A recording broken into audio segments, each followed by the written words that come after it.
Have you ever wondered what it must feel like to stand in the most dangerous places on our planet? Not just places that are a little risky, but locations where nature's power is so raw, so untamed, that survival is a moment-to-moment struggle. Forget your usual travel guides to Paris or New York. This is a journey to the very edge of existence. We're talking about deserts so hot they can melt the very shoes from your feet, remote islands teeming with more venomous snakes than you can imagine, and colossal mountains where the thin air itself becomes a lethal adversary. These are places that test the limits of life itself, where there are no safety nets, no second chances. Why are we so captivated by such peril? Perhaps it's the human spirit's innate curiosity, a deep-seated desire to witness the raw, unfiltered power of our world. Or maybe it's the ultimate test of courage, a pilgrimage to confront our own mortality. Whatever the reason, these places call to the adventurous, the scientists, and the simply fascinated. They are a stark reminder that while we may build cities and shape landscapes, we are but guests on a planet of immense and often unforgiving power. They offer a glimpse into a world where every step is a gamble and every breath a victory. Today, I invite you to join me on an extraordinary expedition. We will count down the 10 most dangerous places on Earth, exploring the unique threats and the breathtaking, often terrifying, beauty that defines them. Each one presents a different challenge, a new face of danger, and I urge you to stay with us until the very end, for our final destination is a place of such astonishing beauty. Its deadliness is as subtle as it is absolute. It's a location that will truly take your breath away, in more ways than one. Ready? Let's dive in. Our journey begins in a place with a name that leaves little to the imagination: Death Valley. Located in the Mojave Desert of California, this is a land of superlatives, a basin of extremes. It holds the record for the highest air temperature ever reliably recorded on Earth, a staggering 56.7 degrees Celsius, or 134 degrees Fahrenheit. To stand here in the height of summer is to feel the sun not just on your skin, but as a physical crushing force. The ground radiates heat so intensely that it can cause third-degree burns, and the air is so dry it can dehydrate a person with alarming speed. The danger here is not just the heat, but the profound isolation.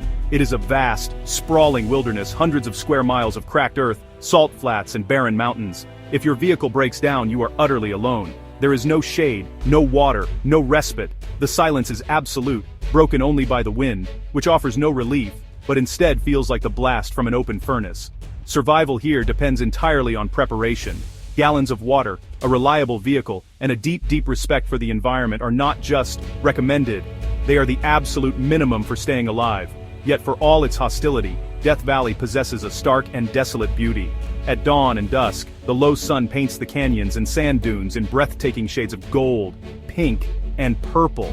The salt flats of Badwater Basin, the lowest point in North America, stretch out like a vast, crystalline mirage. It's a landscape that feels alien, as if from another world. This duality is what draws people here. The desire to witness a place so inhospitable, to feel its power, and to see the delicate, resilient life that somehow, against all odds, clings to existence in the cracks. The pioneers who gave this valley its name often did not survive their passage. They learned the hard way about its unforgiving nature. Today, visitors arrive in air-conditioned cars, but the danger remains just as real. A single mistake, a moment of underestimation, can have the same fatal consequences. The valley doesn't care about our modern technology. It operates on its own ancient, brutal terms. It's a reminder that even in a developed country, there are pockets of wilderness that remain fundamentally untamed. So one must ask, would you dare to visit? Would you step out of your car and feel that searing heat, to stand in a place where the very air seems to conspire against you, to witness the raw, elemental power of our planet at its most extreme? For those who do, it is an experience that is never forgotten. It is a humbling, and for some, a spiritual encounter with the formidable power of the natural world. From the dry furnace of the desert, we travel to a small, verdant island off the coast of Brazil. It looks like a tropical paradise, lush and inviting. But this island, Ilha da Queimada Grande, is known by a more fitting name, Snake Island. It is, without exaggeration, one of the most snake-infested places on the planet. Access is strictly forbidden by the Brazilian government, and for a very good reason. This island is the exclusive home of the golden lancehead pit viper, one of the most venomous snakes in the world. The population density of these serpents is the stuff of nightmares. Conservative estimates suggest there is, on average, at least one snake for every square meter. Some local legends, likely an overstatement but indicative of the terror the island inspires, claim there are as many as 5. Imagine walking through the undergrowth, knowing that with every single step, you are within striking distance of a deadly predator. The golden lancehead's venom is horrifyingly potent. It's a hemotoxin that can liquefy flesh, cause kidney failure, and lead to a swift, agonizing death. The snakes became trapped on the island thousands of years ago when rising sea levels cut it off from the mainland. With no ground-level prey, they evolved to hunt the migratory birds that rest in the island's trees. This led to the development of their incredibly fast-acting venom, potent enough to kill a bird before it can fly away. It is a perfect, terrifying example of isolated evolution. The snakes are the undisputed rulers of this small kingdom, and humans are not welcome. The last lighthouse keeper and his family, so the story goes, met a grisly end when snakes entered their home through the windows. Despite the extreme danger, the island is of immense scientific value. The golden lancehead's unique venom is being studied by pharmacologists for its potential in creating life-saving drugs, such as blood pressure medications. This creates a paradox. A substance that can kill so efficiently might also hold the key to healing. Only a handful of carefully selected, highly trained scientists are ever granted permission to set foot on the island, and they do so with extreme caution, wearing protective gear and accompanied by doctors carrying anti-venom. So, while you cannot book a holiday here, one can't help but wonder, if the ban were lifted, would you risk it? Would you brave the slithering inhabitants for a glimpse of this unique, self-contained ecosystem? It's a place where a single misstep, a moment of inattention, would almost certainly be your last.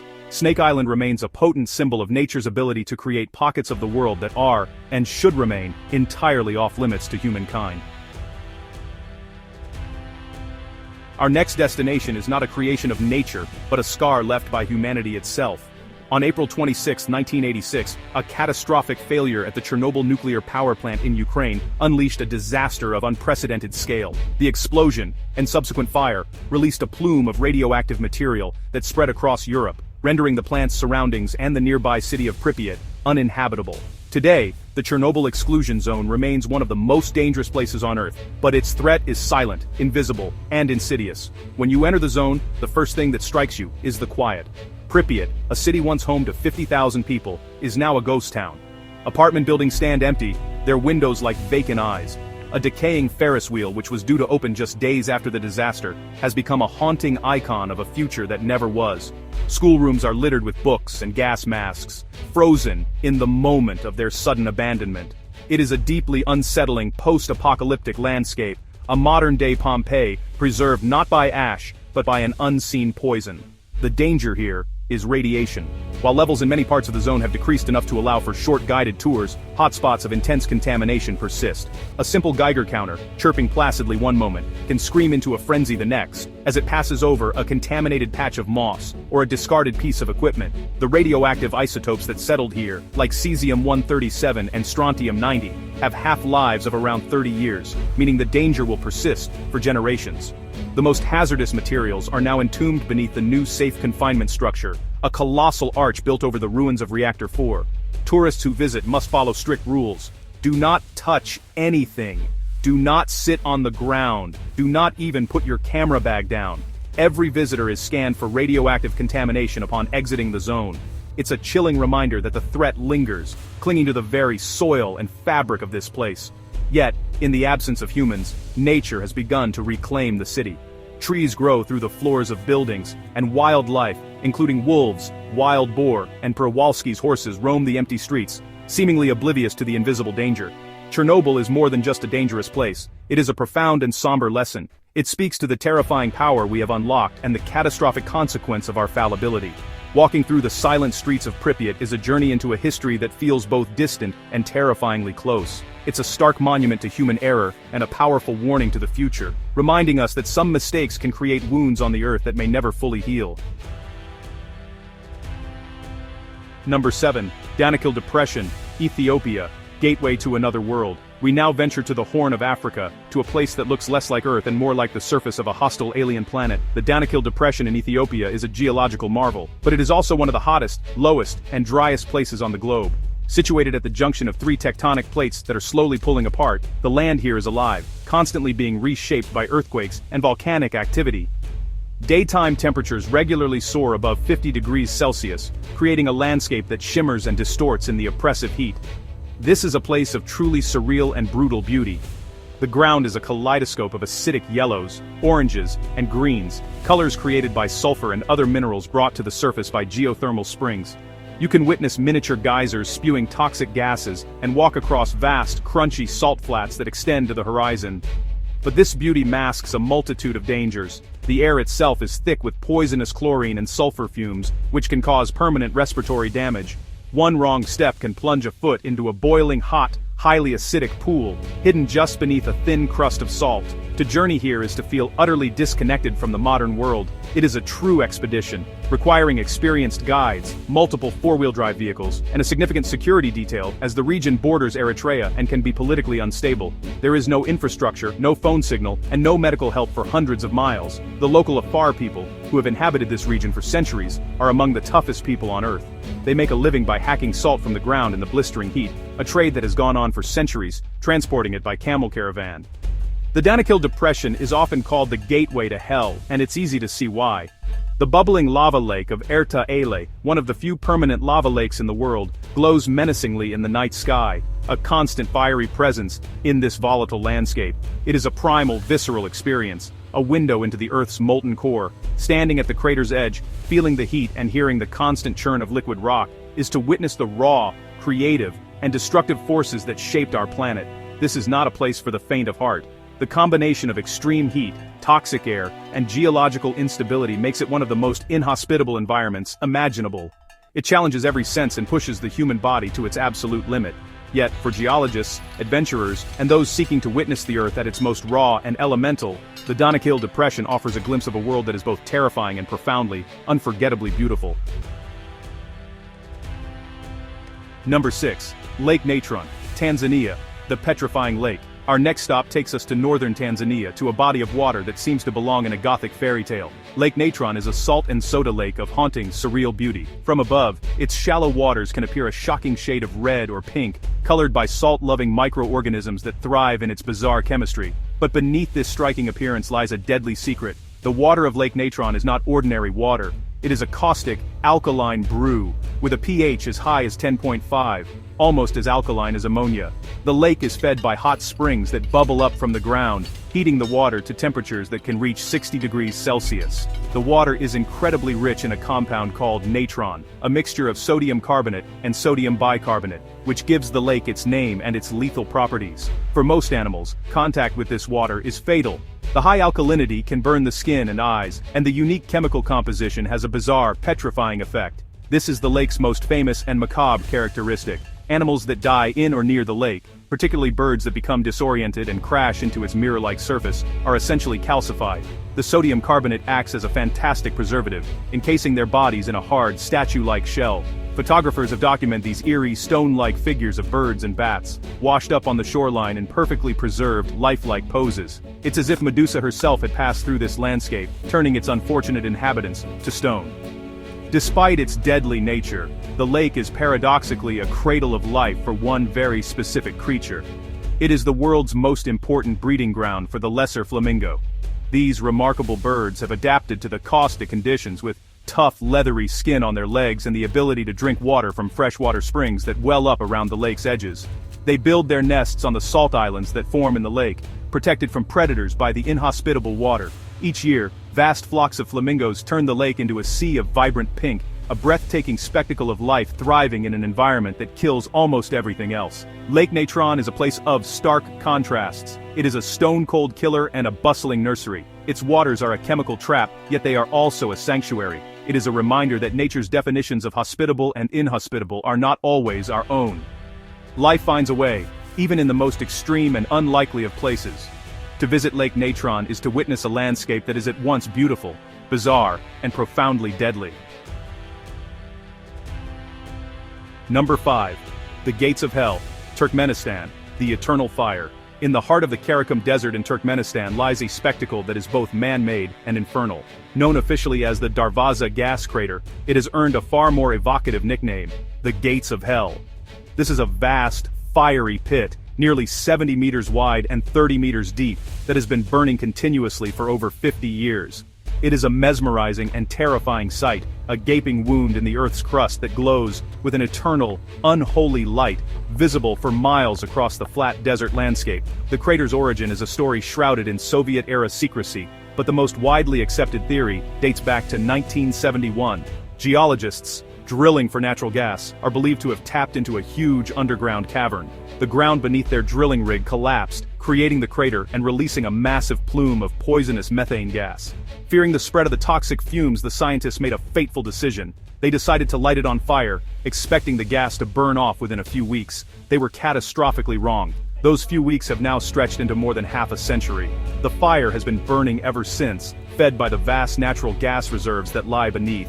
It is a colossal, never-ending bonfire. Standing at the edge, one is hit by a wave of intense heat and the deafening roar of the flames. The ground is unstable, and the risk of the crater's edges collapsing further is very real. The air is filled with the smell of burning sulfur, and the sight of the inferno below is hypnotic, a chaotic dance of countless individual fires. In a strange twist, this environmental disaster has become one of Turkmenistan's few tourist attractions. Adventurers and the morbidly curious make the difficult journey across the desert to camp near its edge and witness the spectacle at night when its fiery glow dominates the horizon. It is a primeval experience, like staring into the mouth of a volcano, yet knowing that this particular hellscape was opened by human hands. It's a powerful and rather frightening symbol of a miscalculation with consequences that have lasted for a lifetime. The gates of hell is a paradox. It is an accident, a mistake, a source of pollution that has released an unquantifiable amount of methane into the atmosphere. Yet it is also undeniably awe-inspiring. It speaks to the immense untapped energy that lies just beneath our feet, and serves as a fiery, dramatic warning about the unforeseen consequences of exploiting it. It is a permanent burning monument to a plan gone horribly, spectacularly wrong. We ascend now, from the depths of a fiery crater to the highest point on the planet's surface, Mount Everest, standing at 8,848 meters, or 29,032 feet. Its summit is the ultimate prize for mountaineers, a symbol of human endurance and ambition. But this magnificent peak is also a place of extreme danger, a vertical world where the human body begins to die.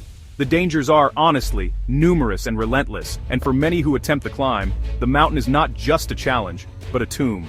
The most notorious section of the climb is the death zone, the altitude above 8,000 meters. Here the air is so thin that it contains only a third of the oxygen found at sea level.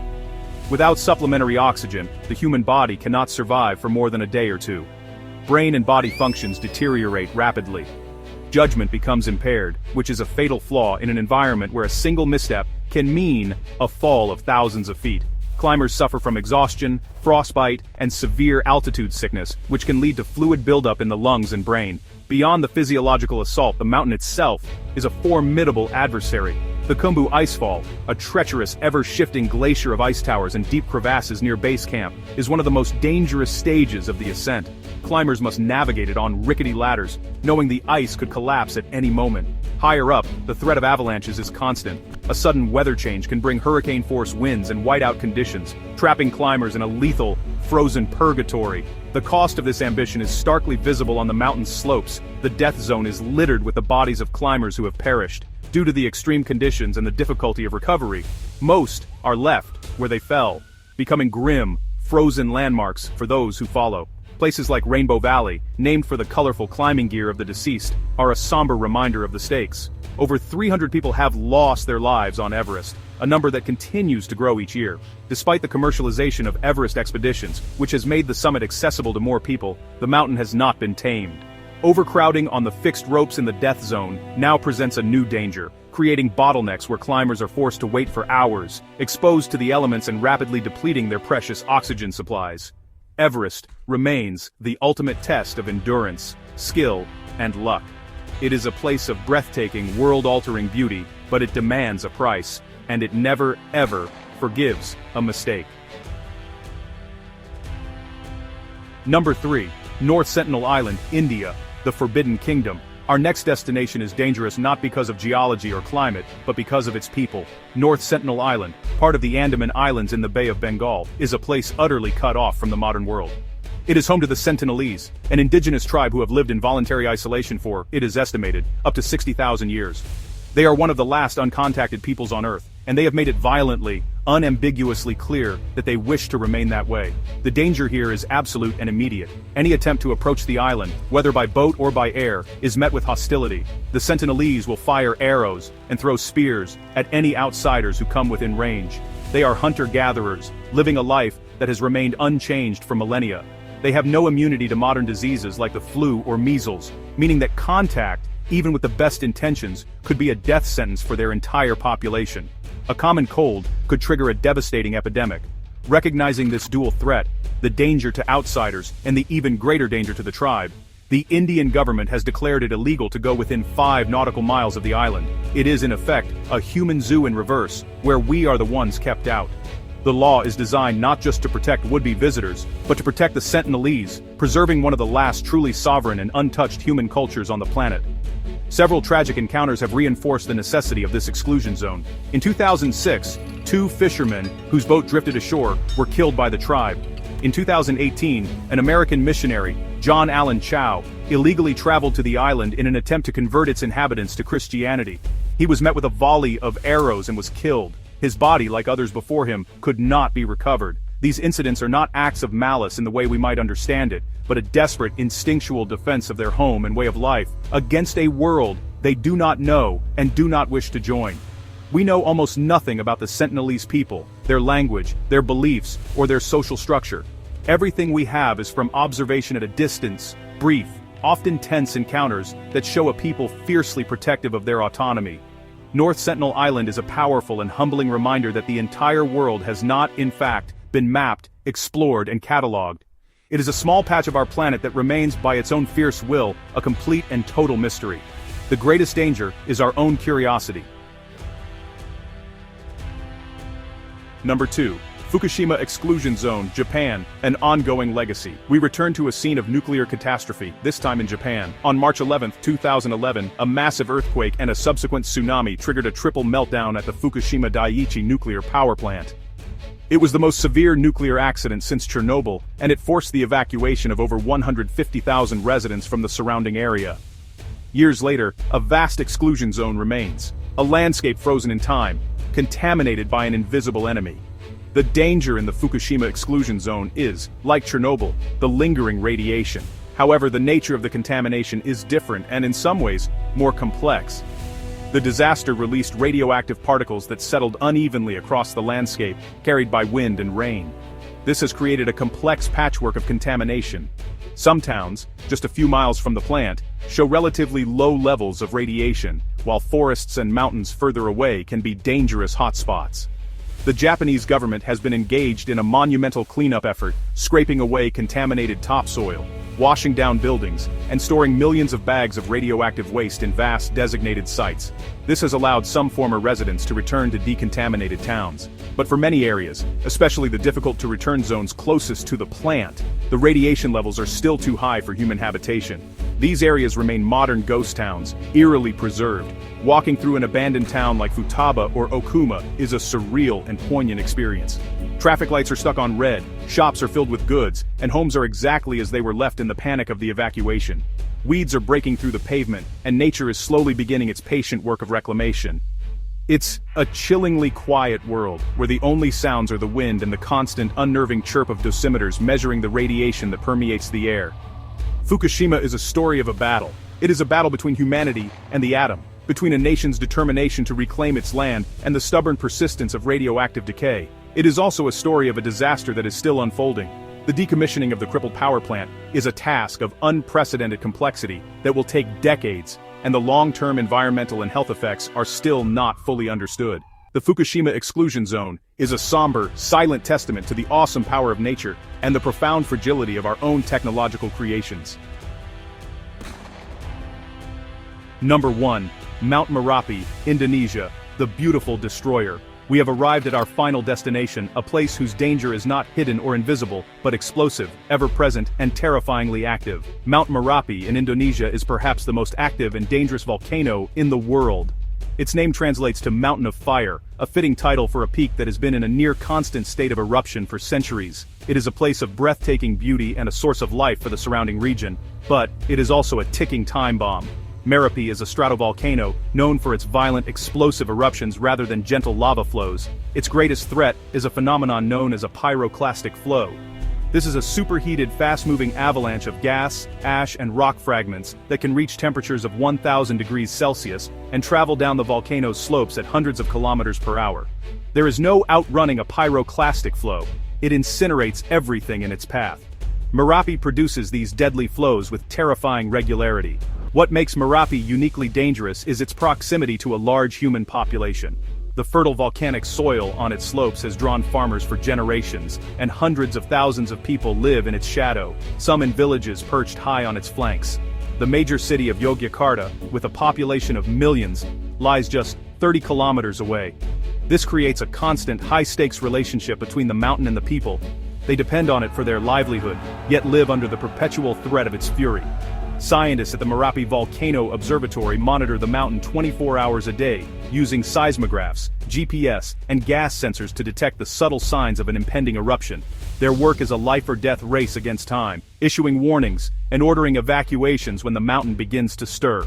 Despite these efforts, Merapi is notoriously unpredictable. Its last major eruption in 2010 was far more powerful than anticipated, killing over 350 people and displacing hundreds of thousands. This is why Mount Merapi is our number one. It is not a remote or forbidden place. It is a danger that is woven into the very fabric of daily life for a vast number of people.